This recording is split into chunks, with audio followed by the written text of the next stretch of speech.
ওই রজনী, তুমি দেখছি আজ এই নটবর দত্তকে চিনতে পারলে না। বলে কিনা বাবু আপনি কাঁদছেন।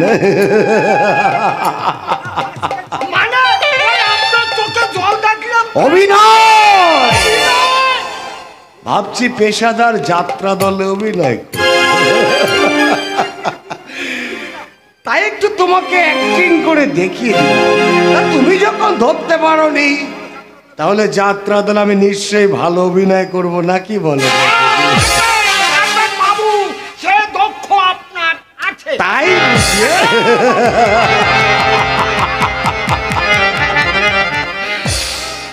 অভিনয়। রজনী বাবু, এই সংসারটা একটা বিরাট রঙ্গমঞ্চ। আমরা সবাই দিন রাত অভিনয় করে যাচ্ছি। যে যত ভালো অভিনয় করতে পারছি এই সংসারটা তার জন্য তত বেশি স্বস্তি। তাই আমিও অভিনয় করা শিখে নিয়েছি। চলো চলুন চলুন বাবু। ওই মালকে মাংস দিয়ে আজ রাত্রে জব করে।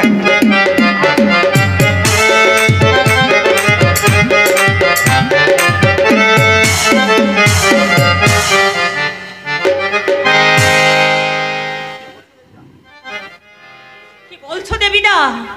নান্টুর নামই প্রদীপ? হ্যাঁ, আন্ডারওয়ার্ল্ডের লোকদের সঙ্গে যোগাযোগ করে তোমার ছেলের সঙ্গে আমি দেখা করেছিলাম। সে আমাকে যা নয় তাই বলে অপমান করলো। দেবীদা, সে তোমার উপরে বিতচ্ছ্রুত প্রদীপ, সে তোমাকে ঘৃণা করে। হ্যাঁ, ঘৃণা করে? নান্টু আমাকে ঘৃণা করে? তা তো করবেই দেবীদা। 10 মাস 10 দিন আমি গর্ভে ধারণ করেছি, সহ্য করেছি অসহ্য নরক যন্ত্রণা। এক ফোঁটা মাংস পিণ্ডকে আমি তিল তিল করে বড় করেছি, মুখে দিয়েছি ভাষা। বড় হয়েছে যদি আমাকে ছবল নাই মারবে। সে আমাকে জানো, অথচ ওই ছেলেকে নিয়ে আমি কত স্বপ্ন দেখতাম, বুকে চেপে আদর করতাম। মনে হতো চাঁদ আকাশে নয়, চাঁদ আমার বুকে। মাতৃঋণ পরিশোধ করছে আমার গুণধার ছেলে। ভাগ্য, সবই আমার ভাগ্য দেবে না। জানো অনু, সে আমাকে বললো আপনি একটা চরিত্রহীন লম্পট। আমার মায়ের নরকে যাওয়ার পথটা আপনি দেখিয়ে দিয়েছেন। কিন্তু তুমি তো জানো অনু, তোমাকে নিষিদ্ধ পল্লী থেকে উদ্ধার করে এনেছি, অথচ আজ তোমার ছেলের হয়ে আমি তোমার কাছে ক্ষমা চাইছি দেবীদা। নান্টুর সঙ্গে দেখা হলে আমি তাকে বলে দেব যে দেবতার জন্যে আজ আমি ভদ্র সমাজে বেঁচে আছি। আমি তোমার কাছে একটা পরামর্শ চাই অনু। কিসের পরামর্শ? আমার বিষয় সম্পত্তি যেটুকু আছে বিক্রি করে আমি পশ্চিমে চলে যেতে চাই। কেন? এখানে থাকলে আমার জন্য হয়তো ওই নন্দিনীর সংসারে ঝড় উঠবে। ওই নটবরকে এক বিন্দু বিশ্বাস নয়, হয়তো কোনো একদিন গিয়ে বলবে তুই দেবী রায়ের ভক্তি নস। অনিন্দুকে আমি যদিও সব কথা খুলে বলেছি এবং নিষেধ করে দিয়েছি নন্দিনীকে যেন কোনো কথা সে না বলে। সত্যিই যদিও নন্দিনীর জীবনে ঝড় তোলে, ওকে আমি কুকুরের মতো গুলি করে মারবো। ধৈর্যের সীমা আছে মানুষের। মুখ বুঝে ওর অনেক অত্যাচার সহ্য করেছি। শুধু আমার জীবনই নয়, ছেলেটার জীবন পর্যন্ত নষ্ট করে দিয়েছে ওই চারোয়ার। নান্টু যদি আজ আমার কাছে থাকতো, ও ছেলেও নন্দিনীর মতো লেখাপড়া শিখে মানুষের মতো মানুষ হতে পারতো। আপনি আমার মা? হ্যাঁ, নন্দিনী না, আমাকে স্পর্শ করবেন না। নন্দিনী, আমি আপনাকে মনে প্রাণে ঘৃণা করি। এই যে মহাপুরুষ তুমি আছো দেখছি, কেন এতদিন আমাকে বলনি যে আমি একটা পার্বণীদের মেয়ে? আমাকে তোমাদের সম্পর্কের কথা এতদিন গোপন রেখেছিলে কেন? কেন এতদিন আমাকে ভাগ্নি বলে পরিচয় দিয়েছিলে? আমাকে ছিছি করবার আগে তোমার দিনেরটা প্রশ্ন করে দেখো কাপুরুষ, তুমি কি, তোমরা কি? নন্দিনী ব্রহ্মচারী সেজে আজ নিজের চরিত্রটাকে লুকিয়ে রাখতে চেয়েছিলে? নন্দিনী নন্দিনী আমার কথা শোন মা, আমার কথা শোন।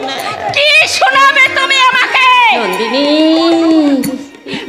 তোমার যৌবনে করছে লালসার ফসল আমি।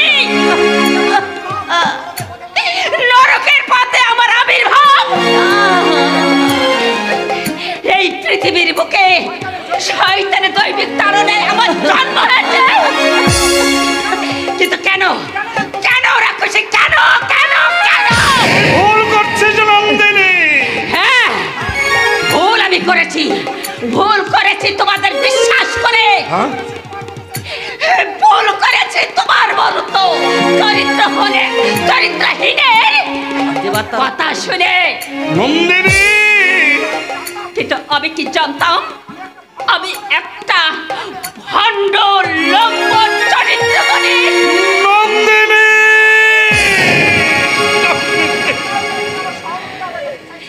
অভিনয় করে তুমি আমাকে সহানুভূতি দেখাতে চাইছো?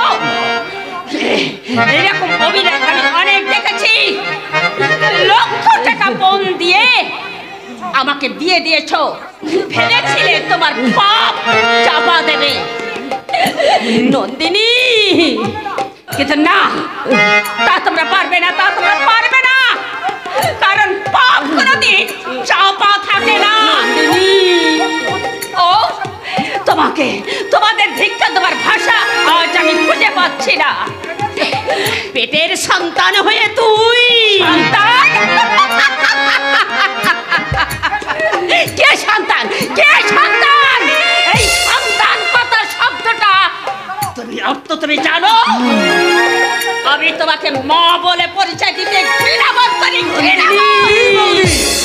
অন্যায় উনি যতই করে থাকুক, উনি তোমার মা। কে মা? ও মা নয়, ও মা নয়, ও একটা রাক্ষসী, বৌদি! সর্বনাশী। ওর সঙ্গে আমার কোনো রক্তের সম্পর্কই নেই।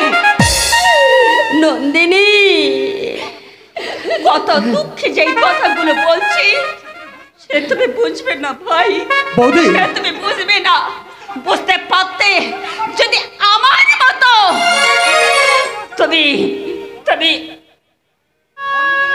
কলঙ্কিনী মায়ের পেটে জন্মগ্রহণ করতে, সর্ব অঙ্গে আমার নরকের পাক, আমি যদি মরে যেতে পারতাম এই লজ্জার হাত থেকে আমি অব্যাহতি পেতাম ঠাকুরপো। বৌদি!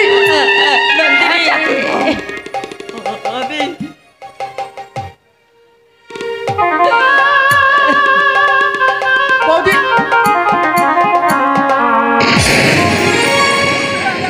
বৌদির হয়ে আপনার কাছে আমি ক্ষমা চাইছি।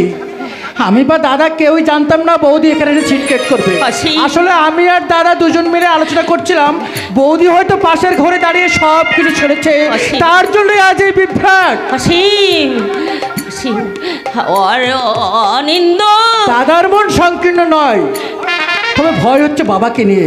বাবা যেন প্রথম থেকে আপনার উপর বিরূপ, তবে মা আমাদের পক্ষে আছে।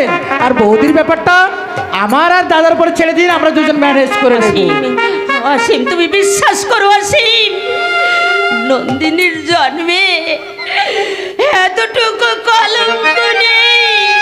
আপনি অযথাই দুঃখ পাচ্ছেন মাসিমা। যুগ যুগ ধরে আমাদের দেশের নারীরা উপেক্ষিত, আজও তার ব্যতিক্রম হয়নি। আপনাকে আসামির কাঠ গড়ায় দাঁড় করাবার আগে আমরা যদি একবার ভেবে দেখতাম কেন একটা ভদ্র পরিবারের মহিলা এই পথ বেছে নিতে বাধ্য হয়েছিল, তাহলে আপনার প্রতি অসম্মান তো দূরের কথা, শ্রদ্ধায় আমাদের মাথাটা নত হয়ে আসতো মাসিমা, নত হয়ে আসতো। অসীম দেবিদা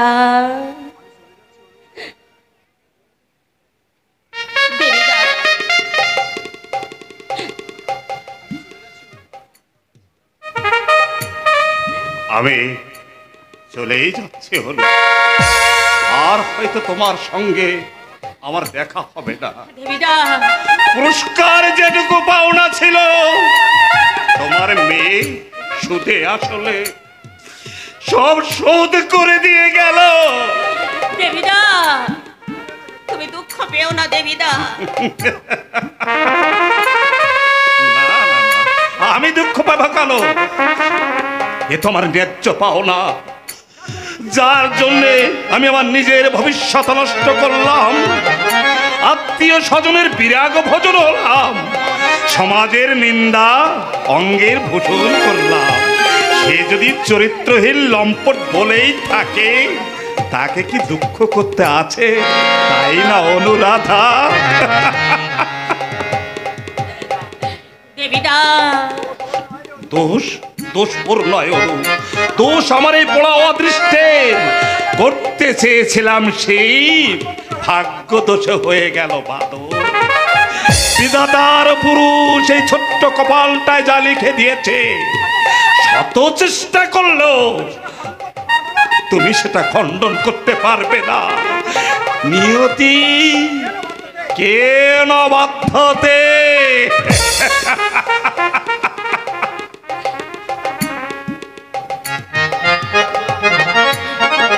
অনুরাধা, তুই কাঁদছিস কেন হতভাগী? নিজের পেটের মেয়ে তোকে বারাঙ্গনা বলেছে বলে মিথ্যে তো কিছুই বলেনি। তোর বিবেক সেদিন আত্মহত্যা করতে চেয়েছিল, তুই রাজি হোসনি। বলেছিলি গর্ভে আমার সন্তান আছে। আমি পাপ করেছি, কিন্তু যে আসছে সে তো পাপ করেনি। তাহলে কেন কেন তাকে এই পৃথিবীর আলো বাতাস থেকে আমি বঞ্চিত করব? আজ আজ সেই সন্তান তোকে বলে গেল পার্বণিতা।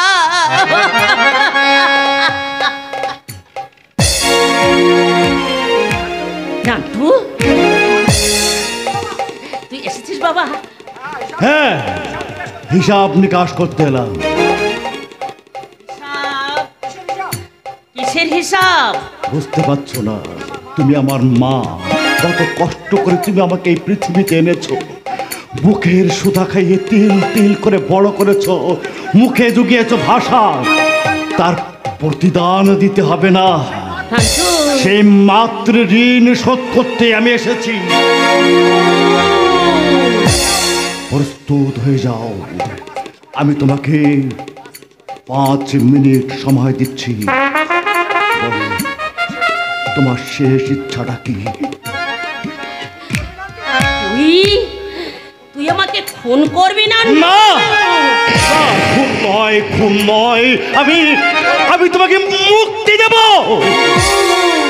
মৃত্যুকে তোমার বড় ভয়, তাই না রাক্ষসী? তাই তো সেদিন তুমি না মরে গৃহ ত্যাগ করেছিলে, কিন্তু একটি বার তুমি ভাবলে না যাদেরকে আমি পৃথিবীতে বুকে নিয়ে এলাম তারা কেমন করে বাঁচবে এই সমাজের বুকে? কি পরিচয় দেবে তারা এই সমাজের কাছে? নান্টু, তোমার কথা ভাবলেই রক্ত আমার আগুন ধরে যায়, তন্ত্রে উত্তেজিত হয়ে ওঠে। না, আমি তোমাকে ক্ষমা করব না। মৃত্যুর জন্যে তুমি প্রস্তুত হয়ে যাও রাক্ষসী।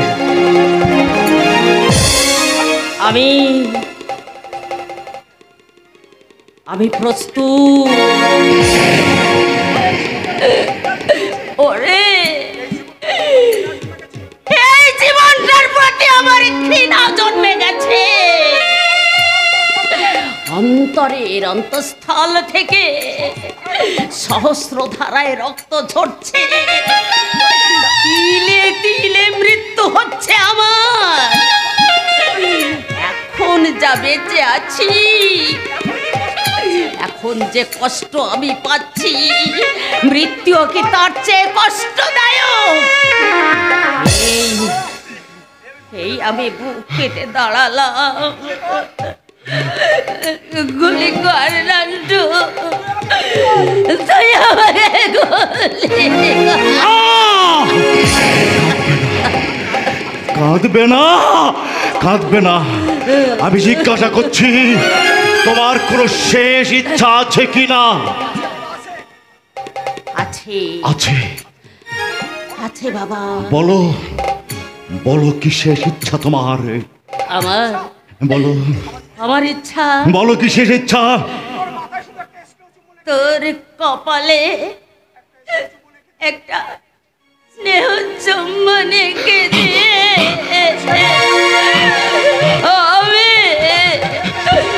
আমি শেষ যাত্রা করতে চাই। আয় আয় ওরে অভাগা সন্তান, একটিবার আমাকে মা বলে ডাক।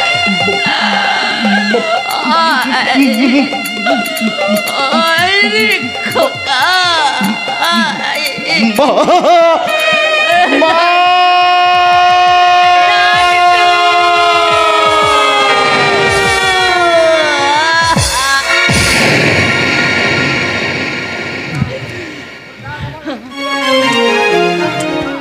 ডাক ডাক সোনা ডাক, আমাকে আর একবার তুই মা বলে ডাক।